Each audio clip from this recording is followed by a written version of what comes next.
قوة إلا بالله العلي العظيم. أعوذ بالله من الشيطان اللعين الرجيم. بسم الله الرحمن الرحيم.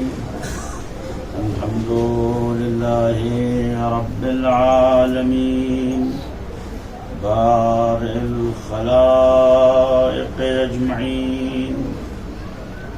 وصلى الله على جميع الأنبياء والمرسلين لا سيما على سيدنا ومولانا حبيب قلوبنا وطبيب نفوسنا طبيب دوار بطبه هادينا ودليلنا مولانا بالقاسم محمد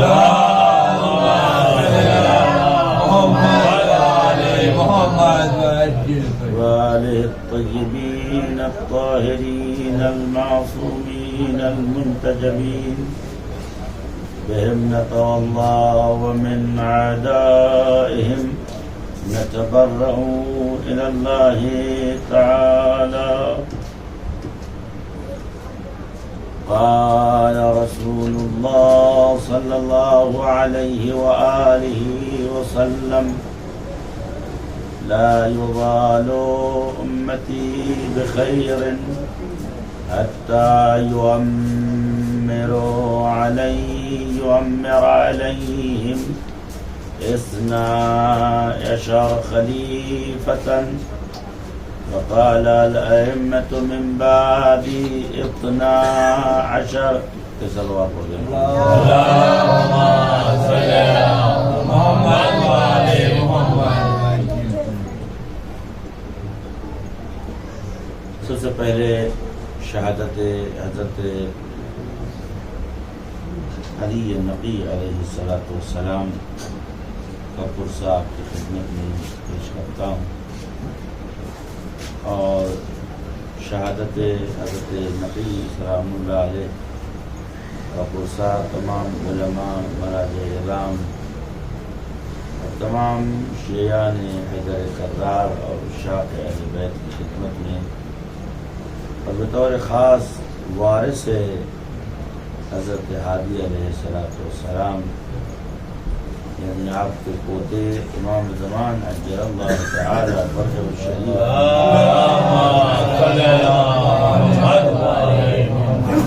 کی خدمت میں پرسہ پیش کرتا ہوں. اس حدیث کی تلاوت میں نے آپ کے سامنے کی ہے. وہ حدیث بہت مشہور و معروف ہے کہ الائمۃ من بعد 12. میرے بعد اماموں کی تعداد 12 ہے. یہ حدیث حضور سرور کائنات نے بیان فرمایا، اور اس حدیث کو تمام اسلامی فرقے مانتے ہیں. حدیث مہم اتنی ہے کہ اس کو مسلمانوں کی شیعہ مسلمانوں کی معتبر ترین کتاب میں اس کو جگہ ملی ہے، جیسے صحیح مسلم، صحیح بخاری اور باقی 4 اور کتابیں. اور ان کتابوں میں آیا ہے، اور حضور صلی اللہ علیہ وسلم 1-2 بار یہ روایت نقل نہیں ہوئی ہے، کم سے کم 40 بار یہ روایت ان کتابوں میں تکرار ہے.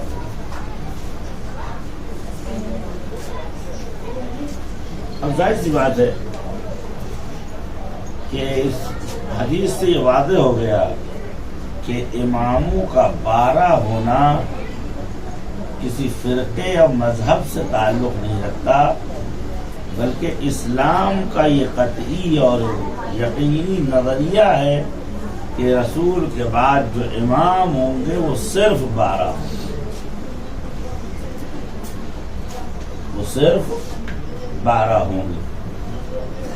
13 نہیں ہو سکتے، 11 نہیں ہو سکتے، 14 نہیں ہو سکتے، صرف 12 ہوں گے جن کو امام کہا جائے گا۔ اس کے بعد لطف تو یہ ہے کہ ہو سکتا ہے کوئی کہے صاحب اماموں کی بات ہے، خلیفاؤں کی بات تو نہیں، خلفاء کی بات تو نہیں ہے، تو خلفاء کتنے بھی ہو سکتے ہیں۔ اسی بخاری میں اس حدیث کو 2 طریقے سے نقل کیا گیا، ایک یہ کہ میری امت اس وقت تک باعزت اور باعظمت رہے گی جب تک اس میں 12 اماموں کی حکومت قائم نہ ہو جائے۔ اس کے بعد فرمایا چند حدیثوں میں یہ لفظ آیا ہے کہ میری امت اس وقت تک ہدایت اور صلاح پہ باقی رہے گی جب تک ان میں 12 خلفاء کی حکومت نہ ہو۔ اس کا مطلب یہ ہوا کہ امام بھی 12 ہیں اور خلیفہ بھی 12 ہیں۔ آپ سو تو نہیں ہیں؟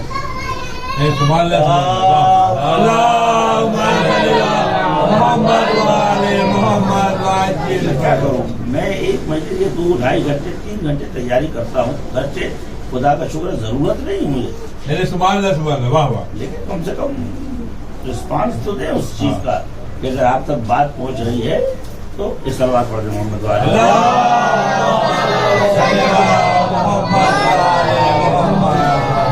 لہذا یہ مسلم نظریہ ہے اسلام کا، نہ شیعہ کا، نہ سنی کا، نہ دیوبندی کا، نہ بریلوی کا، نہ ہفت امامی کا، نہ شش امامی کا، سب کا مسلم نظریہ یہ ہے کیونکہ یہ حدیث نبوی شریف ہے اور اس میں کوئی بٹوارا نہیں ہے۔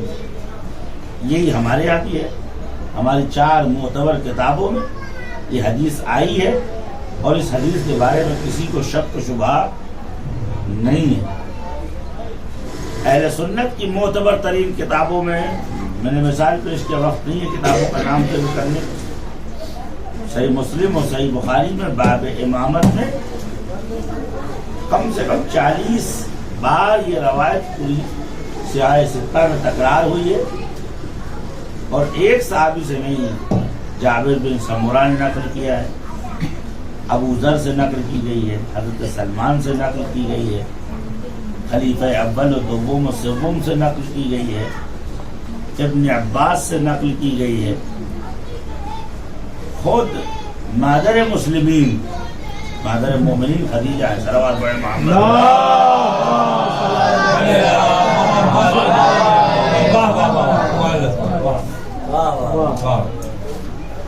ذرافتوں کو آپ سمجھیں، مادر مسلمین اور خلیفہ اول کی بیٹی جناب عائشہ نے یہ روایت نقل کی، اور خلیفہ دوم ابن خطاب کی بیٹی حفصہ نے بھی یہ روایت نقل کی ہے، اور وہ بی جس کو رسول خدا نے یہ سند دی ہے کہ آپ اہل بیت تو نہیں ہیں، انت علی الخیر، آپ خیر پر ہیں یا رسول اللہ، ہمارا تو یہ گمان تھا کہ سب خیر پہ ہیں، لیکن آپ نے صرف زوم حضرت ام سلمہ پہ کیا ہے، تو نبی آواز دیں کہ حالات پر غور کرو، کن کن لوگوں کو چادر میں آنے کا شوق تھا اور کن کن لوگوں کو روکا، کسے کس انداز میں روکا، کسے کس انداز میں روکا، کسی اور کو روکا تو جواب نہیں دیا، ہاتھ سے چادر کا کونا چھین لیا، لیکن جب حضرت ام سلمہ نے خواہش ظاہر کی تو فرمایا انت علی الخیر، اے ام سلمہ اہل بیت ہونا یہ فیصلہ و قضاء الہی ہے۔ صلوات پڑھ دو محمد،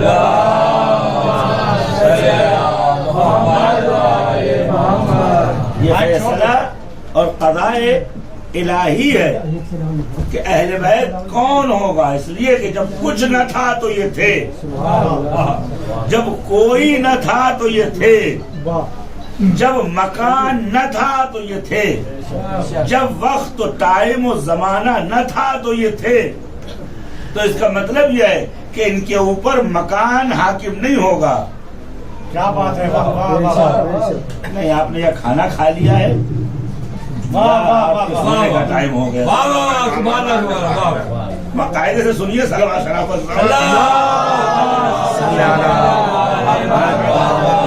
صلوات بڑے محمد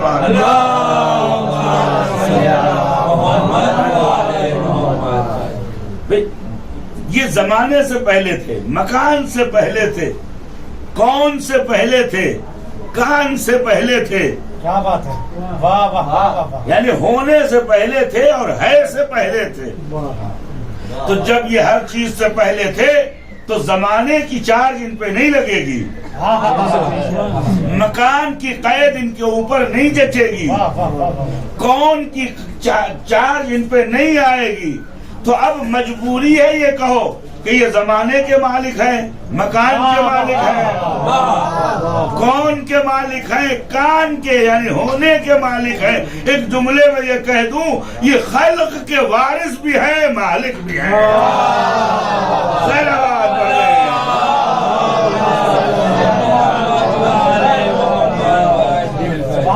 خلق کے مالک بھی ہیں، خلق کے وارث بھی ہیں۔ تو اب یہ حدیث حضرت ام سلمہ انت علی الخیر، آپ خیر پڑھیں۔ اب ایسی بات ہے کہ خیر کو اگر انالائز کیا جائے تو میں آپ کو ایک نشانہ دے سکتا ہوں، وقت نہیں ہے، وہ یہ ہے کہ حضرت پیغمبر نے ایک حدیث فرمائی جس کو تمام مسلمانوں نے لکھا ہے، فرمایا لو تجسد الخیر، اگر کبھی خیر مجسم ہو، خیر ایک ڈیفینیشن ہے، ہر خوبی کو خیر کہتے ہیں، ہر اچھائی کو خیر کہتے ہیں۔ تو ظاہر سی بات ہے کہ جب تک صفت موصوف نہ ڈھونڈ لے سمجھ میں نہیں آتا ہے۔ شورائے کرام بیٹھے ہوئے سامنے، جب تک صفت کا موصوف نہ مل جائے صفت سمجھ میں، آپ کہیں کہ علم ایک صفت ہے، عالم موصوف ہے، جب تک عالم آپ کو نہ مل جائے علم آپ کی سمجھ میں، وفا صفت ہے، وفی یعنی وفادار موصوف ہے۔ بھائی سینکڑوں سال سے ہم یہ کہتے آئے ہیں کہ حقیقت وفا غیر قابل شناخت تھی جب تک اس کا موصوف نہ ملا۔ اب جب عباس کو دیکھا تو یہ سمجھ میں آیا کہ اگر وفا جسم میں آ جائے تو ایسی ہی ہوگی۔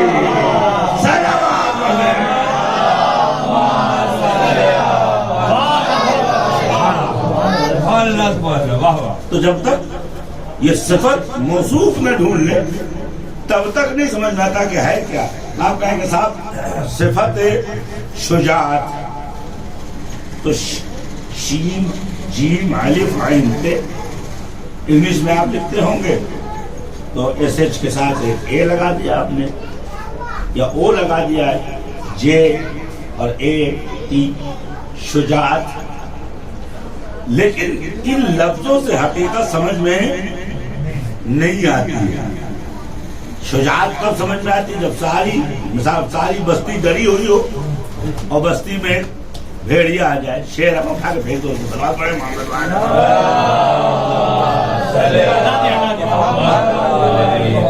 بہت سلوات پڑھے محمد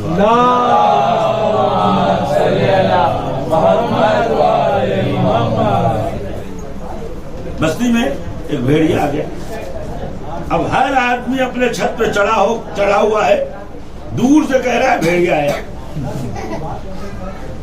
اب عزیزو ایک آدمی اپنے چھت سے اترا، اس نے آستین الٹی، اس نے کہا خطرہ تو ہے لیکن اگر میں قربان ہو جاؤں تو بستی بچ جائے گی. میں اگر قربانی دے دوں، خطرے کے منہ میں کود پڑوں تو بستی کے لوگ بچ جائیں گے. اب اس نے اس شیر سے یا اس چیتے سے یا اس بھیڑیے سے دست و پنجہ نرم کیا. تھوڑی دیر جد و جہد کرنے کے بعد اس بھیڑیے کی حلق کو اس نے دبا دیا، وہ مر گیا. تو عزیزوں، اب لوگوں نے کہا شجاعت یعنی یہ. تو جب تک صفت کا موصوف نہ مل جائے تب تک اس صفت کا مفہوم سمجھ میں نہیں آتا. اسی استعارہ سے ایک جملہ کہنے دیجئے. لفظ طہارت و عصمت صرف لفظ تھی.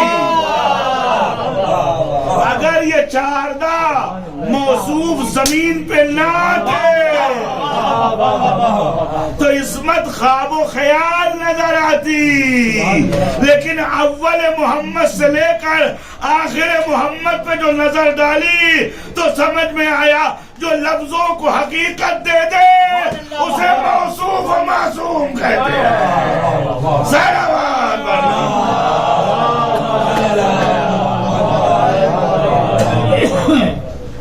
اب انت الخیر، آپ خیر پر ہیں تو خیر ایک صفت ہے. کیسے پتہ چلے کہ آپ خیر پر ہیں؟ لفظ علی استعمال کیا ہے. ہمیشہ پر کی لفظ جو ہے پیروکاروں کے لیے استعمال کی جاتی ہے، معتقدین کے لیے استعمال کی جاتی ہے، اطاعت گزاروں کے لیے. آپ سے پوچھے بھائی آپ کس فرقے پر ہیں، آپ کیا جواب دیں گے؟ یہ اتنا آسان سوال تو قبر میں بھی نہیں ہوگا. بھائی آپ کس فرقے پر ہیں؟ میں بولو نا جعفری، اثنا عشری. تو جب لفظ پر استعمال کی جاتی ہے تو مطلب یہ ہوتا ہے کہ آپ جس فرقے پر چل رہے ہیں وہ آپ کا دین ہے، وہ آپ کا ایمان ہے. پیغمبر پر انت علی الخیر، آپ خیر پر ہیں.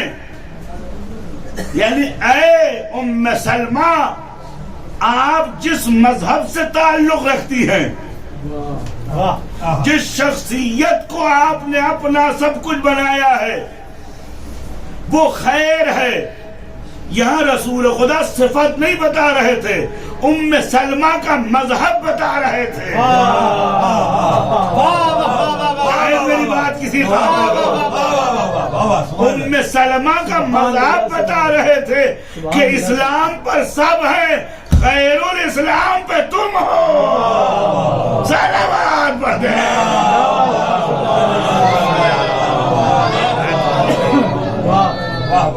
تو اب انت علی الخیر. یعنی حضور یہ کہنا چاہتے ہیں کہ ام سلمہ جس فرقے پر، جس مذہب پر، جس دین پر تم ہو وہ خیر ہے. اس کا مطلب ام سلمہ تابع خیر ہے، مطیع خیر ہے، خود خیر.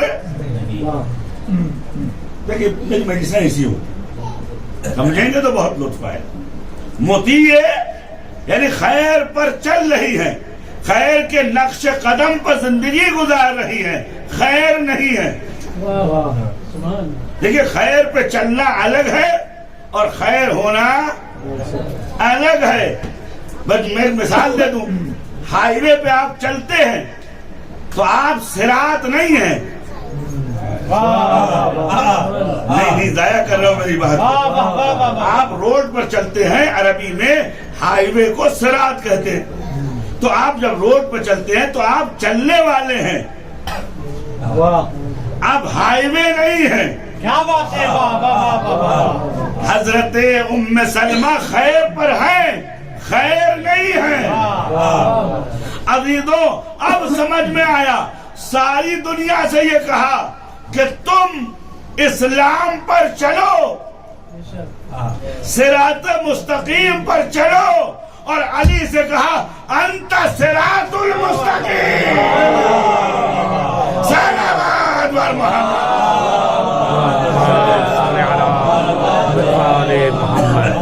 نعرہ حیدری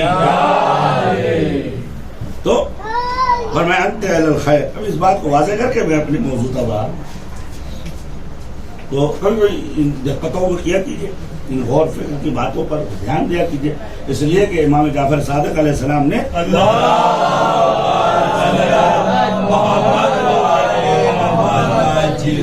جو صفت آپ کے لیے انتخاب کی ہے وہ بڑی ہی گہرا قدر ہے.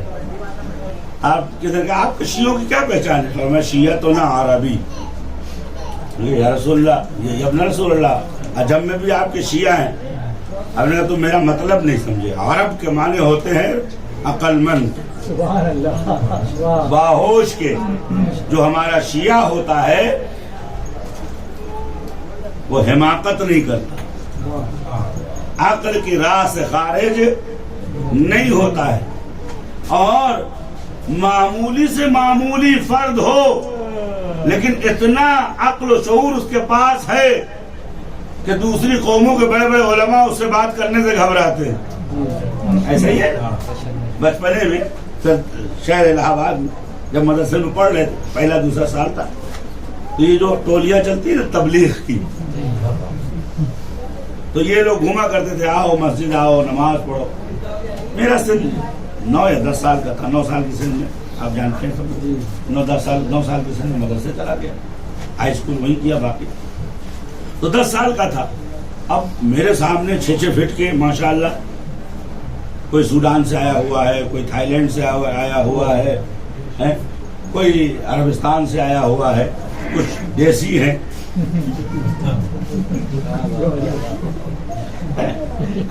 جب تک ملاوٹ نہ ہو تو دین کیسے بنے گا؟ آواز پڑھ دے محمد.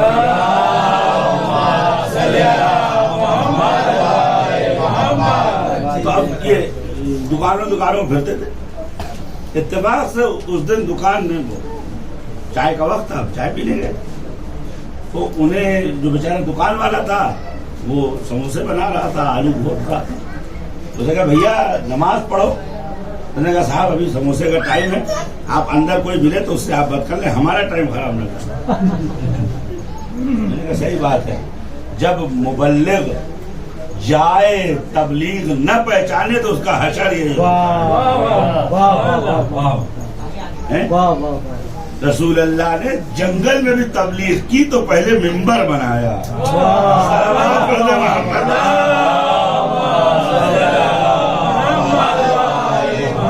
یا رسول اللہ ایسا کیوں کرتے ہیں؟ کہ یہ بتانا چاہتا ہوں کمر پر، پوشت پر توشا، گٹھری، پوٹلی لے کے تبلیغ نہیں کی جاتی ہے. تبلیغ کا ایک تقدس ہے، مکان کی طہارت، وقت کا خیال، جس کے لیے کی جائے وہ بھی مقدس، جو کرے وہ بھی مقدس.